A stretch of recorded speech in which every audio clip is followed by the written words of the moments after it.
Hello friends, आज के इस वीडियो में मैं एक बहुत ही बेहतरीन जानकारी लेके आया हूँ। एक बुक के बारे में बता रहा हूँ।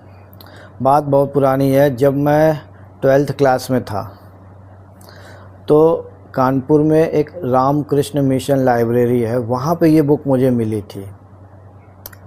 तो रामकृष्ण मिशन लाइब्रेरी में जाया करता था, वहाँ पे बहुत सारी बुक्स रखी थी और मैं वहाँ पर बैठ कर के पढ़ा करता था। और मुझको बुक्स पढ़ने का बहुत इंटरेस्ट है, मुझे बुक्स पढ़ना बहुत ही पसंद है।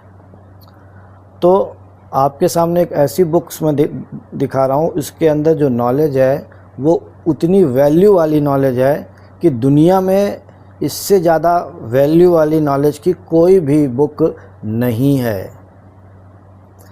पूरी दुनिया में इससे ज़्यादा वैल्यू नॉलेज वाली बुक पूरी दुनिया में नहीं है।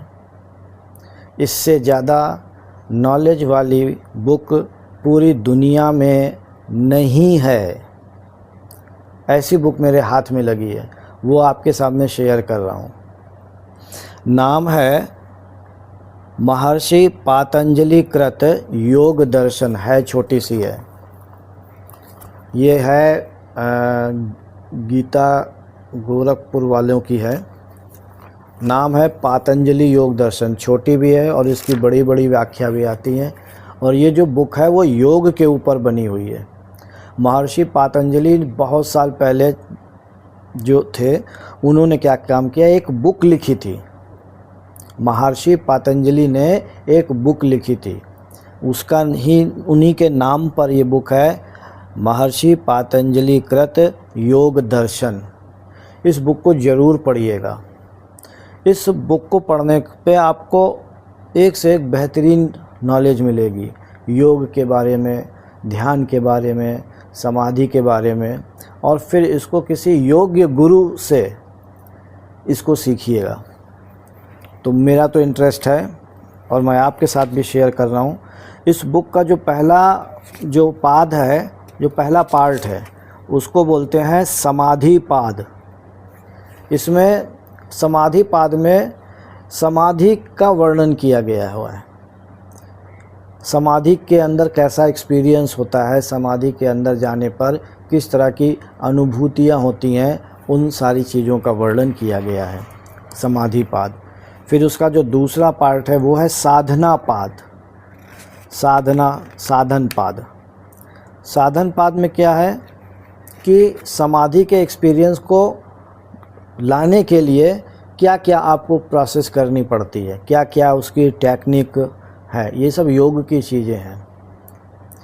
साधना पाद, आपको क्या क्या करना पड़ेगा, कुछ प्रैक्टिस करनी पड़ती है योग की, कुछ योग की क्रियाएं करनी पड़ती हैं, उससे ये समाधि सिद्ध होती है। जैसे महर्षि पातंजलि ने अष्टांग योग नाम से कहा था, यम, नियम, आसन, प्राणायाम, प्रत्याहार, धारणा, ध्यान और समाधि, इनकी स्टेप्स है। मैंने बहुत अच्छे से पढ़ी है। यम का फॉलो करो, फिर नियम को फॉलो करो, फिर उसके बाद आसन की प्रैक्टिस करो, फिर प्राणायाम की प्रैक्टिस करो। फिर प्राणायाम करोगे जब आप, प्राणायाम करने के बाद प्रत्याहार सिद्ध होने लगेगा। जब आप प्रत्याहार की प्रैक्टिस करोगे तो प्रत्याहार से धारणा सिद्ध होने लगेगी। जब आप धारणा सिद्ध करोगे तो धारणा सिद्ध करने से ध्यान सिद्ध होगा। जब आप ध्यान की प्रैक्टिस करोगे तो समाधि सिद्ध होगी। ये इसकी पूरी प्रोसेस है ये। फिर इसके बाद जो इसका जो तीसरा पार्ट है, थर्ड पार्ट, वो है विभूति पाद। विभूति पाद में ये बताया गया कि इसको करने से क्या क्या आपके अंदर, मन के अंदर क्या क्या चेंजेस आएंगे आपके। जब आप ये सब करोगे, योग का अभ्यास करोगे, तो आपके मन में बहुत सारे चेंजेस आएंगे, आपकी बॉडी में बहुत सारी चेंजेस आएंगी, आपकी सोच, ये थॉट प्रोसेस है, उसमें भी बहुत सारी चेंजेस आएंगी। वो उन सारी चेंजेस के बारे में इसमें इसका जो है उल्लेख किया गया हुआ है। फिर इसके बाद विभूति पाद है और विभूति पाद के लास्ट में बाद है कैवल्य पाद। कैवल्य पाद, कैवल्यपात का मतलब क्या हुआ कि आप शरीर के बंधन से क्या हो गए, आप मुक्त हो गए। अब बहुत ही गूढ़ बुक है, सिंपल पढ़ने से कुछ भी समझ में नहीं आएगा। मैंने भी जब पढ़ा था, हाँ ठीक है, अच्छा लगा था, समझ में कुछ नहीं आया था। इसके लिए आप किसी योग्य गुरु के पास जाइए और उससे दीक्षा लीजिए, क्रिया योग की, ध्यान की दीक्षा लीजिए और उसकी प्रैक्टिस करिए। फिर जब आप उसकी प्रैक्टिस करोगे तब ये बुक आपको समझ में आएगी। जब इसका प्रैक्टिकल करोगे तब ये बुक समझ में आएगी। और बहुत ही वैल्यू वाली बुक है। और ये मैंने इसको जब मैं 12th क्लास में था तब मैंने इसको पढ़ा था और मैंने इसको फॉलो किया और मेरी लाइफ बदली। धन्यवाद।